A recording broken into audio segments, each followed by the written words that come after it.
Hello, hi guys! Magandang hapon sa inyong lahat. This is Chin Rodriguez, mamaya sa channel, a faith healer o Zomata reader. So ngayong hapon na to, tingnan natin nagsabihin sa iyo ng ating mga gabay. So this is a weekly gabay for the month of August, 24 hanggang August, 31 for the sign of Aquarius. So Aquarius, welcome to my channel. Ano kayong messages, advices ng spirit guides ang ating masasaga for today's video? Kanino kayong energy or kaganapan sa buhay ng mga Aquarius ang ating mga kagilap? So guys, this reading is a general reading lamang. Hindi lahat makaka-resonate, kundi lamang po makaka-relate sa inyo, and comment down below kung kaninong energy ang ating nasaga. And of course, don't forget to like and subscribe my channel and hit notification bell for more videos update. And of course, maraming salamat po sa mga walang sawang pagsuporta sa aking channel, lalong-lalo na ang hindi nag-i-skip ng ads. Naway pagpalain kayo ng Diyos at may kapalisiksik liglig na guumapaw na biyayang manambalik sa inyo. So let's see what is the messages advice sa iyo ng ating angel spirit for the sign of Aquarius. So let's see and watch this. Angel Spirit Guides, please give me information po. Ano kayo gusto sabihin sa'yo ng ating mga baraha? Angel Spirit, so this is something in terms of because with the happiness, happy families, no? Kumbaga magiging masaya ng pamilya mo dito, or either kumbaga magiging masaya na ang buhay mo. This is something in a page of wands by good news. May magandang balita. Oh, this is something in messages, phone calls, an email. At the same time, this is something a page of cups, so something intuition. No? Tama ang intuition mo, tama yung vibration mo, tama yung instinct mo, tama yung hinala mo. This is something an inner voice, no? And of course, this is something 8 of wands for fast communication and fast movement, no? Bibilis ang takbo ng eksena, no? This is something in travel. And of course, this is something a messages by email or phone calls, no? Meron talagang message ka matatanggap, no? Tawag, mensahe, ano man tong hinihintay mo, maaring dumating na. And of course, this is a judgment for a wake of call or inner calling. You need to pay attention na kung ano yung nangyayari sa paligid mo. Kailangan mo na lang mag-take ng action dito, guys, or kumilos, gumalaw. This is something in a 6 of swords with the transition. No, kailangan mo na makaalis dyan sa situation mo. May paglipat to. May nasenses ako may paglipat ng trabaho, or may paglipat ng bahay, or makakalipat ka na. This is something at 10 of cups. Represent that Queen of Swords, that vigor fiction. Lagi mo titingnan yung possibilities, no? Kumbaga, dapat daw titingnan mo dito yung mga kahihinatnan or yung mangyayari, no? Hindi ka pwedeng, kumbaga, bahala na, gato ganyan. Kailangan mong tingnan yung posibilidad. Because the Page of Cups represent the 2 of Wands by choices, no? May mga bagay na pipiliin mo dito. Pipiliin mo about dito sa opportunities na to. Additional messages with a Page of Cups. So this is something for all. Be mature enough and being grounded sa mga decision, actions, no? And of course, makinig ka sa gut feeling mo. So let's see what is the 8 of Wands. 8 of Wands represent the 9 of Wands for slowly but surely. No? Kumbaga sinasabi dito maging mahinahon, kumbaga wag masyadong pagiging padalos-dalos. No? At sinasabi sa'yo dito, mabagal man ang yung preparasyon, matagal man ang hinihintay mo, this is something and messages. Talagang ibibigay ito sa'yo. Kasi kaya siguro nagkakaroon ng something pagbagal kasi kumbaga mayroong mga possibilities na hindi makakabuti sa iyo on that time. No, kaya siguro kumbaga nagpapalipas ng mga ilang linggo, ilang buwan or ilang taon na kailangan mo ng kumbaga lumipas kasi kumbaga itong opportunity sa iyo parang ayaw nito, yung may parang ayaw ng sagabal or magiging problema, no? So, let's see what is a judgment for a moon card. See, this is something truth reveal. No, ibig sabihin dito, kaya nagkakaroon ng delays ng mga documents, papers mo. This is something the moon card na kailangan mo mag-take ng action. This is something information na with a mystery and secret reveal. May mga bagay dito na maaring nakatago. No, mayroong, kumbaga, mayroong hidden agenda. No, so let's see what is the 6 of Swords. Represent that card. An ending in new beginning. Tapusin na. No? Kumbaga may mga bagay na magsisimula na pero may mga bagay na kailangan mo nang matapos. So let's see what is the 10 of Cups because the Queen of Swords. The Ace of Pentacles with a big opportunities and big money. So ibig sabihin may malaki oportunidad na papasok dito na kumbaga unti-unti mo nang masisilayan, unti-unti mo nang makikita. Malayo pa lang tanaw na tanaw mo na yung posibilidad na magaganap. So let's see what is the Page of Cups and of course the 2 of Wands. So, this is something a hermit card. So, ibig sabihin, this is spiritual involvement or spiritual development. O, ibig sabihin to, this is something good news at this is a choices na binigay sa'yo ng ating universe, ng ating Panginoon dahil may mga bagay na inilalatag na sa'yo sa ngayon, no? So, let's see what is the Page of Cups of the Emperor. So, this is the Three of Wands for waiting for a soul, waiting for a ship. So, ibig sabihin, this is something trouble. Makinig ka lang sa intuition mo. Because this is something high standard na kailangan na, kumbaga, you are being mature enough, hindi ka na bata nagpapabudol or nagpapauto pa kahit na sino sa paligid mo.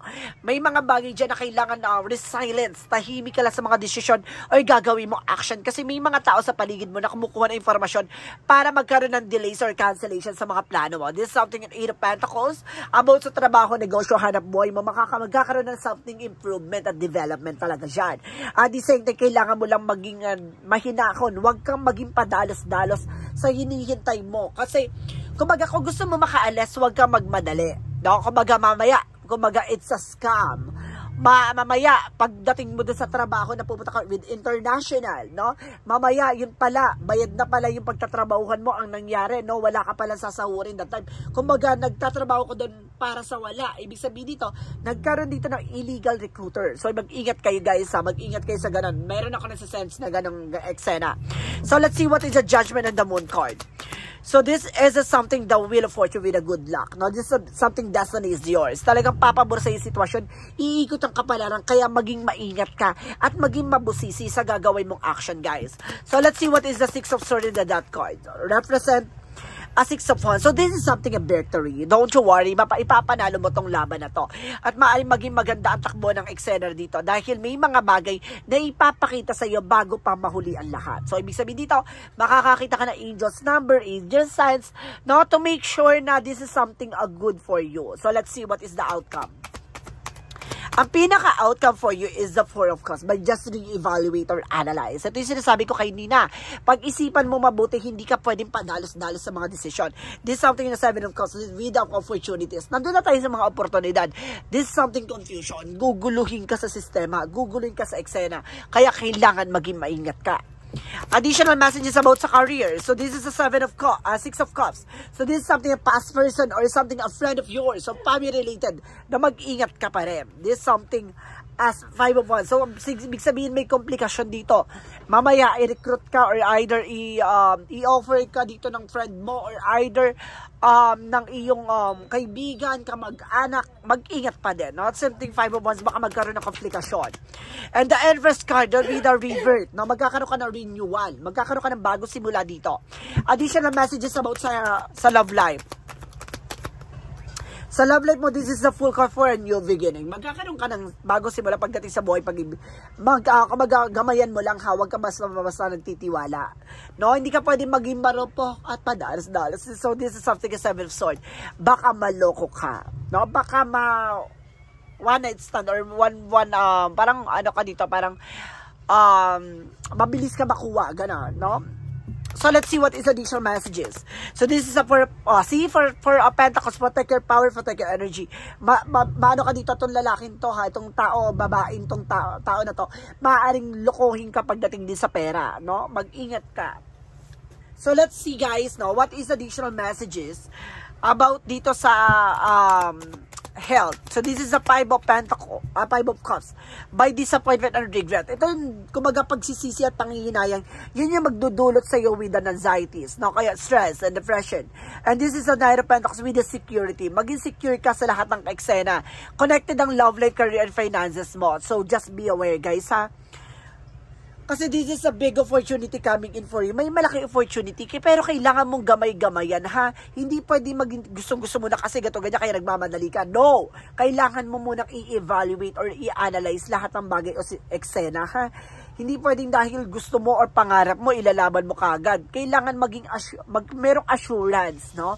Na hindi ka mapapahamak. So guys, let's see. About dito with the Romance Angels with the Mystic Love Oracle deck. So let's see, anong chika sa'yo ng ating mga gabay? With the magnetic attraction, so see passion. So big sabihin dito, magiging ano ka, 'di ba? Mapusok, no? Or something, this is a magnetic attraction. parang na ano kayo, no? This is something flirting. And because this is something of freedom, no? Para makakalaya ka, this is something surrender. Maaaring makilala mo na rin yung taong para sa'yo, ha? Maaaring magtatagpo na talaga kayo na iisa yung nararamdaman nyo. At the same time, guys, this is something, anxiety worries. Ito pa, mag-ingat kayo kasi nagkakaroon ng anxiety worries dito dahil din sa pagbigla ang pagdesisyon. Mag-ingat, no? Meron ako talaga nasa-sign na one night stand, no? Maaring kumbaga itong taon na may mangyari sa inyo, kumbaga bigla na siya hindi magparamdam. Kaya mag-ingat, ha? Let's see what is a yin and yang oracle card. So this is a self-care. See, ay sabi ko na nga ba, alagaan mo yung sarili mo dito. And there's a contract, commitment, and career. So see, just be aware pag pakikipagkontrata, mag-ingat ka sa commitment. Oh my God, ang galing, no? Talagang pinapakita dito na lahat ng aspect, no? Kumbaga pinangakawak or kumbaga sakop ng ating reading. So let's see. Additional messages. And because this is something trust and this divine timing. See, huwag kang magmadali dahil magtiwala ka lahat ng mga bagay na napapanahon at pagkakataon ni pagkakaloob sa iyo. Huwag ka lang atat. So let's see. What is the magical fairy messages? The more kasi nagmamadali ka, madudulas at matitisod ka. Kaya mag-ingat ka. Additional magical fairy messages. Reference and walking away. So, getting away from this situation. No? Kumbaga, leave the unhealthy situation and enjoy the new doors that open as a result. So, see? Kumbaga, moving forward at pakawalan yung mga bagay-bagay na hindi mo kontrolado. And this is something spring. This is something blossoming. Paglago at paglakas ng finances, love life, and career. No? This is something, it's time to bloom. No? Ito na yung mamumukadkad. No? Parang malakas ang attraction mo. Or you're being attracted to anyone. And because this is something as you what you want. So, kailangan kumbaga i-surrender mo sa ating universe yung mga bagay na gusto mo. At ibibigay sa iyo, ay papakita at ibibigay pagkakalob sa iyo sa harap mo mismo. So, let's see what is the synchronicities. For synchronicities, let's see, guys. And this is a love. No, this is something love and shooting star na parang pinangarap mo to eh. Gustong-gusto mo to kaya yun nagmamadali ka. Mag-ingat ha. And this is something storyteller. No, magiging kwento na lang yan. Or this is something a messenger. May pinapahatid sa mensahe ang ating mga gabay. Just be aware, guys. So let's see, no. What is the money move oracle deck? Pagdating sa finances naman, guys, what is the additional messages for you? And this is an authority, you know, be self-confident, no? Kumbaga magkaroon ka ng kumpiyansa sa sarili mo. Oh my God, with the angels number 2, oh. So, with the promise, pinangako. Oh my God, meron dito ipapangako, guys, ha. Mag-ingat ka. So, let's see. At sinasabi dito, this is a duality, no? Kumbaga, don't lose your vigilant. Huwag ka masyadong vigilant or maging maingat ka, no? Kumbaga, sa mga tao sa paligid mo. So, let's see what is additional messages with an energy. Ipapaliwanag ko ito mamaya. Kasi para mamaya pa ito.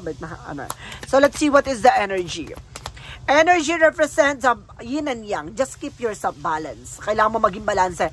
This is a positive and negative energy. Chakra, aura. This is something, women holding a heart. Kumbaga ikaw yung may hawak ng, kumbaga puso niya. No? Or if you were a woman. Kung ikaw yung man, kumbaga may taong may hawak ng puso mo. May taong mahal na mahal ka. So let's see. What is Archangel Michael messages for you? Archangel Michael messages for you. And your children's watched over by angels, no? Kumbaga, ginagabayan daw yung mga anak mo, no? At the same time, guarded and protected, no? Pinapangalaga at pinaproteksyon na yung sarili mo. And the person you're asking is about trustworthy. Yung mga taong pinagkakatiwalaan, yung mga taong nasa paligid mo, yung mapagkakatiwalaan mo naman daw. At the same time, to spend more time outdoors. So, kailangan mo na unwind, refresh, no? Take charge of the situation. Sakat kailangan mo na makawala sa eksena mo na yan. At sinasabi dito, admit the truth to yourself and act accordingly. No? Stop pretending. No? Huwag ka magpanggap, maging tapat at totoo ka sa sarili mo. No? Kung ano yung nararamdaman mo, spread it out. Surrender to the ating divine. So, let's see what is the angel's answer. They say that this is after forgiveness, no? Kapatawaran, no? Pagpapalaya ng mga ngit-ngit at galit sa puso mo. This is something a perfect timing for you. Na talagang this is the moment na lahat ng mga bagay ipaparealize sa'yo, lahat ng mga bagay ipapakita sa'yo para maunawaan mo at malaman mo. This is a promise. May mga pinagkasundo at may mga pinangako. Mag-ingat ka lang, baka mapako, no? At the same time, this is something taking action. Kailangan mong kumilos, gumalaw, at tapusin, no? Kung ano yung magsisilbing balaki. This is something, there's something better. May mga bagay pa na hindi pa para sa iyo at may mga bagay na napapanahon at ito yung mga bagay na ipagkakalab sa iyo with a perfect timing. And this is something, communicate clearly. Kailangan mo makipag-communicate, hindi pwedeng sige, ganyan, sige, basta okay na yan, ganyan. Hindi pwedeng okay lang, pwede na yan, hindi pwedeng ganon. Kailangan ayusin mo sa pakikipag-communicate pagdating sa love life and of course pagdating sa career kasi may mamaya mali ang pagkakaintindi mo ng mga detalye na binibigay sa iyo. Kasi may mga bagay dyan para nadala ka sa shift na ties o nadala ka sa mga kumbaga matatalinhagan salita. Just be aware guys hindi pwedeng ganon. So let's see what is additional messages with an angel spirit guides. With an angel spirit represent mystery and intuition. Napatalasin yung intuition dahil may mga bagay dyan na hindi mo palubos na lalaman with a mystery. There's a lot of secrets. At the same time, this is something boundaries, no? Mag-set ka ng boundaries at mag-ingat ka sa mga tao sa paligid mo. At the same time, mag-ingat sa mga bagay na pinapaniwalaan mo. And this is something daydream, no? This is something intuition, imagination. Maraming mga pumapasok sa isipan mo na maaring may mga detalyeng mensahe sa iyo ng ating mga gabay. You need to pay attention. Mamaya, kumbaga, it's like visions, no? Kumbaga, binibigyan ka na ng babala. And because this is something right passage, no? Kumbaga, makakapasa ka na sa hamon ng buhay. Lahat ng mga pinagdaanan mo ay makakapasa ka na. So, let's see what is the chakra messages. And this is something trickery. Mag-ingat ka. Ito yung sinasabi ko, mapanlin lang manloloko. Oh, ayun yung sinasabi ko, di ba? Additional messages. So, there's a completion. Huwag mong hayaan na mahuli ang lahat. This is something vanity. Yung luho, bisyo, iwasan mo yan. Kasi diyan ka papainan no? Yung kung it's either mahilig ka sa material na bagay o mahilig ka sa mga bagay-bagay na may-aring itong offer na to, ay yung magbigay sa'yo ng parang no? Parang pinapaniwala ka doon sa bagay na para mauto or mabudol ka doon. Or something na maipasakay ka dun sa gusto mangyari noon. Kaya mag-ingat ka. No? Baka at the end of that time, magsisi ka. So, let's see what is the Monsology. For Monsology, and you and your loved ones are safe. No? Sa mga mahal mo sa buhay, safe naman daw. And of course, this is your hard work is paying off. Lahat ng mga pinaghirapan mo, lahat ng mga pinagdaanan mo, ay may kabayaran lang yan. May kabayaran daw yan, ha? Kaya, kumbaga, kung makala mo nandun ka lang sa part na down part, or kumbaga nandun ka sa part na puro sacrifices, o kumbaga puro suffer, no. Kumbaga, darating yung araw na magiging masagana ka din, no? Let's see what is the Romance Angels. For Romance Angel, this is something engagement, no? Huwag ka mag-alala, hindi laging, kumbaga, napagkakaitang ka ng langit at lupa pagdating sa pag-ibig. Darating yung araw na makikita mo at mararanasan mong mahalin at magmahal ng totoo. At the same time, kumbaga, itong tao na to, yung magdadala sa'yo with a higher level of commitment. At the same time, this is something a chemistry. At itong bagay na to, yung bibigyan kayo ng signs na kakaiba yung magnetic attraction nyo sa isa't isa. No? Iba yung atake niya Ganon. Kumbaga, itong tao na to, magkakaroon ng signs. So, oh my God, this is something blessed in this, guys. Or either this is the one, no? Maaring, kumbaga, nakakita ka ng bulalakaw na, kumbaga, or something signs na maaring tumiktik ang butik kayo kasama mo siya, na maaring nagkaroon ng wishes sa isa't isa, ganon. Kumbaga, this is something signs na maaring, kumbaga, nagkakaroon ng something compatibilities. So, let's see what is additional messages. And this is something regret. No? May mga panghihinayang, kumbaga, may mga bagay na nawala or nasayang.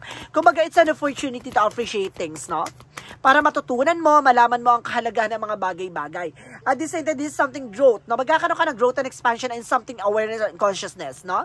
Sinasabi dito, mag-ingat ka kasi may mga bagay dyan na papalawakin ka sa lahat ng karanasan sa'yo para matutunan mo lahat ng mga bagay na dapat mong pahalagahan. So, let's see what is Archangel Raphael messages.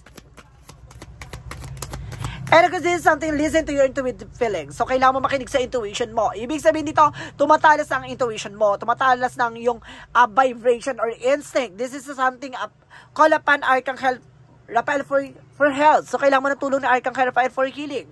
No, maaring hinihiling mo na makalaya ka na at matapos sa lahat ng mga bagay o kaguluhan sa buhay mo.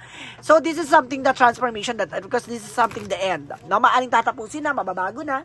So, let's see what is additional messages. And because this is something teaching, no? Kumbaga, pinapakita, parang may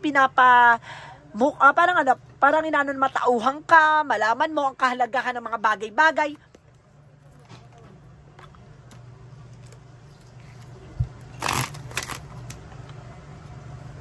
Additional messages with the angel spirit. And because this is something whale and the orca elders, so this is something a frequency of sound to divine deep. No, parang pinapakita dito na parang parang mas maganda yung maging tahimik ka sa buhay na tinatahak mo kasi wag kang maingay, no, or something, wag kang kumbaga ipangalanda ka kung ano yung nangyayari behind your back, no? Just be resilience. Kasi may mga bagay dyan na mas lalong kapag alam nila yung mga bagay na nangyayari sa buhay mo, mas lalong nagugulo. Kaya kailangan maging tahimik at maging masaya ka sa buhay na tatahakin mo. For Jesus' loving quote said,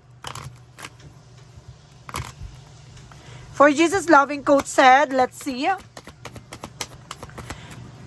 peace be with you as my Father Son. See, bibigyan ka ng kapayapaan, no?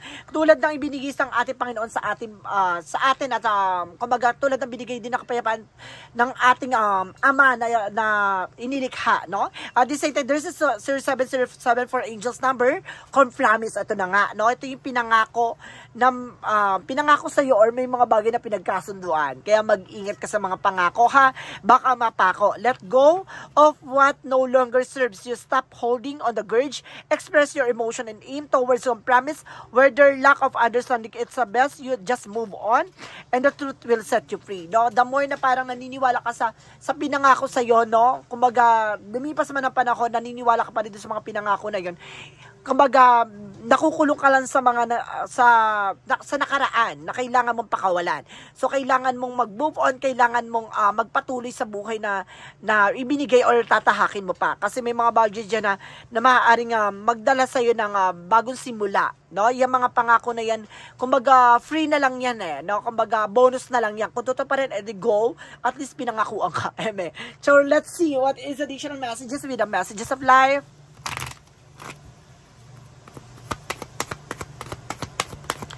And of course, this is something dance with a rhythm of life, no? So let's see. Today, I find the joy in my heart. I lighten my life by releasing what I no longer need.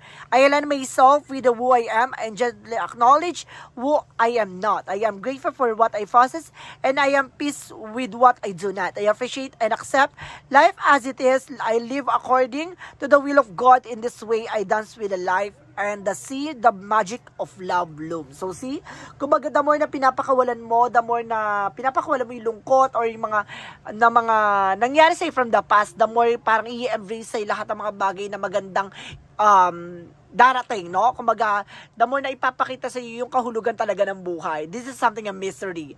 Na parang, kumbaga, like a paradise. Na parang this is a lot of discoveries coming in for you. So guys, this is a weekly gabay for the month of August 24 hanggang August 31. For the sign of Aquarius. So, Aquarius, maraming salamat for this wonderful reading. So, once again, this reading is a general reading lamang, hindi lahat makaka-resonate. Kung hindi lamang pa makaka-relate sa inyo. And comment down below kung ano yung energy ang ating nasagap. Because don't forget to like and subscribe my channel and hit notification bell for more videos update. And because maraming salamat po sa mga walang sawag supporter sa aking channel. Lalo na ang hindi nag-skip ng ads, naway pagpalain kayo ng Diyos at may kapal, siksik, liglig, nag-ubabaw na biyayang manang balik sa inyo at maraming salamat po. And see you in the next video. Bye-bye! And babush.